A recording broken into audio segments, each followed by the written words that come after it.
ఓం శ్రీమాత్రే నమః. శ్రీ శివాయ గురవే నమః. యఃకర్త జగతాం భర్త సంహర్త మహసాం నిధి ప్రణమామి తమాదిత్యం బహిరంతస్తమోపహం. వీక్షకులు నమస్కారం. నేను మీ దేవులపల్లి రామకృష్ణ శాస్త్రి, ఆర్కే మాతృశ్రీ తెలుగు జ్యోతిషపరమైన యూట్యూబ్ ఛానల్.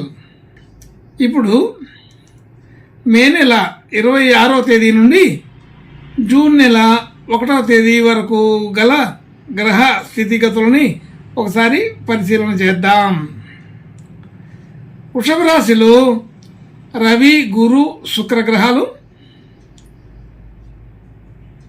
కన్యా రాశిలో కేతుగ్రహం, ధనస్సు రాశిలో చంద్రగ్రహం, కుంభరాశిలో శనిగ్రహం, అలాగే మీనరాశిలో కుజ, రాహుగ్రహాలు సంచరిస్తున్నాయి.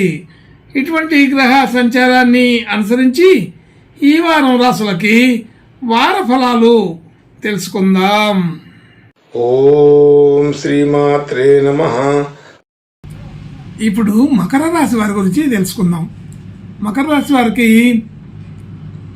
రాశి నుండి 2వ స్థానంలో శనిగ్రహం, 3వ స్థానంలో రాహువు, కుజగ్రహాలు, అలాగే 4వ స్థానంలో బుధగ్రహం, 5వ స్థానంలో రవి, గురు, శుక్రగ్రహాలు, ఇంకా 9వ స్థానంలో కేతుగ్రహం,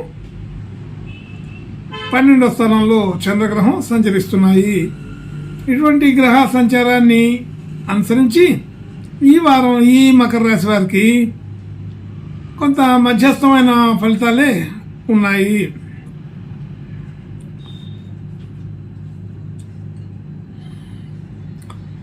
మధ్యస్థమైన ఫలితాలు అంటే కొంత అనుకూలమైన స్థితి ఉన్నది. అయితే ఈ ముఖ్యంగా రాశ్యాధిపతి 2వ స్థానంలో ఉండడం, అలాగే గురుగ్రహం ఈ రాశిపై దృష్టి పెట్టి ఉండడం జరుగుతోంది. అయితే ప్రస్తుతానికి గురువు అస్తంగత్వ మౌఢ్యమి, అస్తంగత్వ దోషంలో ఉన్నారు. అయినప్పటికీ ఇదే వారంలో అస్తంగత్వ దోషం కూడా తొలగిపోతుంది వారాంతంలో. కాబట్టి కొంత మిక్సింగ్గా శుభ అశుభ లక్షణాలన్నీ కూడా మిక్స్ అయిపోయి మంచి అనుకూలమైన ఫలితాల కింద మారబోతున్నాయి. అయితే సరైన నిర్ణయం సకాలంలో తీసుకోవడం జరుగుతుంది. ఆలోచన తీరు బాగానే ఉంటుంది. ధన యోగాదులు ఈ వారం అనుకూలంగానే ఉన్నాయి. సాధారణం కంటే కొద్దిగా ఎక్కువగానే ధన యోగాదులు అనుకూలపడుతున్నాయి. అలాగే కుటుంబ సభ్యులు, బంధుమిత్రులు అందరితో కూడా సఖ్యత అనుకూలంగా ఉంటుంది.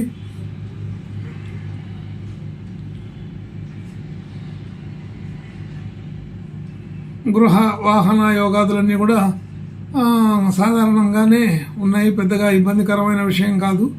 అయితే ప్రయత్నపూర్వకంగా గట్టిగా ప్రయత్నం చేస్తేనే గృహ వాహన సంబంధించిన క్రయ విక్రయాదులకి అనుకూల స్థితి కలుగుతుంది.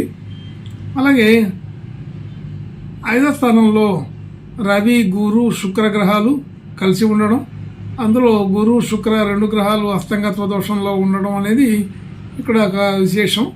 అయితే ఈ విశేషానికి కూడా శుక్రగ్రహం అనుకూలపడే పరిస్థితే ఉన్నది. అయితే విద్యా వ్యవహారాదులు లేదా సంతానం సంబంధించిన విషయాలు అన్నిట్లో కూడా కొంత శుభ లక్షణాలు కనబడుతున్నాయి. శుభాధిక్యత పెరిగే ఉంటుంది. అయితే ఇదే గ్రహానికి అస్తంగత్వ దోషం తొలగిపోయేసరికి శుభ లక్షణాలు ఇంకా పెరుగుతాయని తెలుస్తోంది.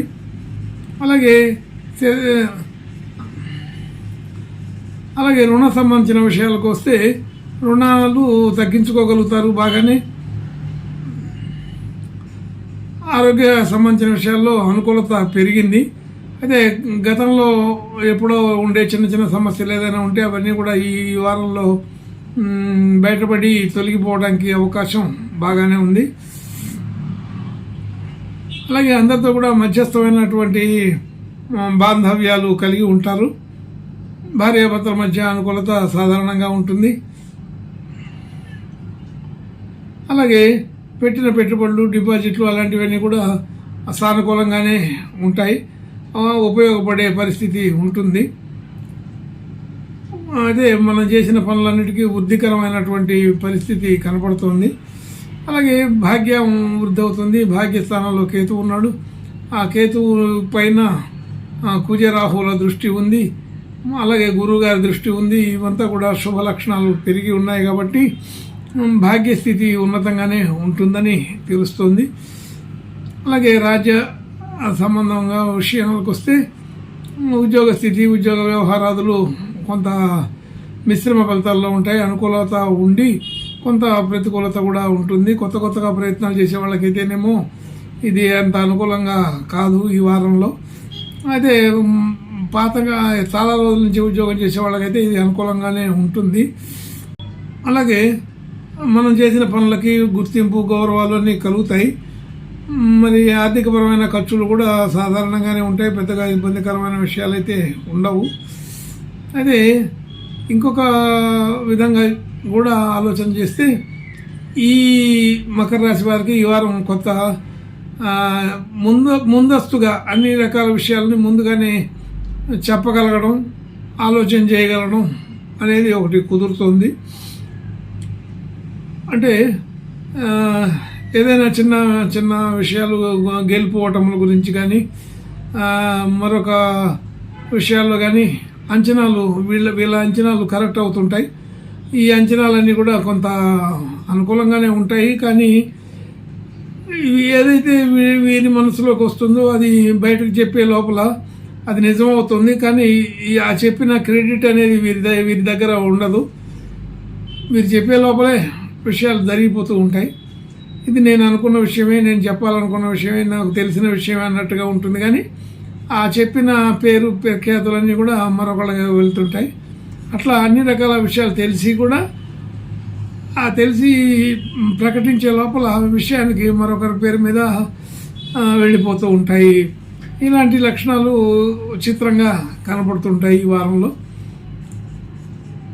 కాబట్టి ఈ వారం అన్ని రకాలుగా విషయాల్లో కూడా అనుకూలత ఉన్నది. కానీ మిశ్రమ ఫలితాలు అని చెప్పుకోవడానికి కారణం మిగిలిన గ్రహాల స్థితిగతులంతా కూడా పూర్తి అనుకూలత లేవు. అస్తంగత్వ దోషంలో ఉండడం, అలాగే వ్యయంలో చంద్రుడు మానసికంగా కొంత చికాకుని చూపిస్తుంటాడు. ఇలాంటి లక్షణాలన్నీ కొంత మిక్స్ అయిపోయి ఉండటం వలన ఇది కొంత అనుకూలమైన వాతావరణంతో పాటు ప్రతికూలమైన వాతావరణం కూడా అక్కడక్కడ కనపడుతుంది. కాబట్టి ఈ వారం కొంత మిశ్రమ ఫలితాలని ప్రత్యేకంగా చెప్పడం జరిగింది. కాబట్టి ఈ వారం ఈ మకర రాశి వాళ్ళు అన్ని విషయాల్లో కూడా కొంత ముందడుగు వేస్తూ కొత్త ప్రయత్నాలు మాత్రం ఈ వారం చేయకండి. ఇది అనుకూలమైన సమయంగా అనిపించదు. ఏలినాటి శని ప్రభావం కొంత ఉన్నప్పటికీ అది అంత బాధించే అంత గట్టిగా అయితే పరిస్థితి ఉండదు, సాధారణంగా ఉంటుంది. ఆర్థికపరమైన విషయాల్లో మాత్రం మంచి అనుకూలత ఉన్నది. కాబట్టి గౌరవ మర్యాదలు, కీర్తి ప్రతిష్టలు వీటికైతే లోటు ఉండదు. అన్ని రకాల విషయాల్లో కూడా ఈ మకర రాశి వాళ్ళకి ఈ వారం బాగానే అనుకూలంగా ఉందని చెప్పబడుతుంది. ఇంకా మంచి అనుకూలమైన శుభ లక్షణాలు కలగడం కోసం ఈ మకర రాశి వారు ఈశ్వరుని ప్రార్థనా నమస్కారాలు చేసుకుంటే బాగా అనుకూలంగా ఉంటుంది. శుభం భూయాత్. ఓం శ్రీమాత్రే నమః.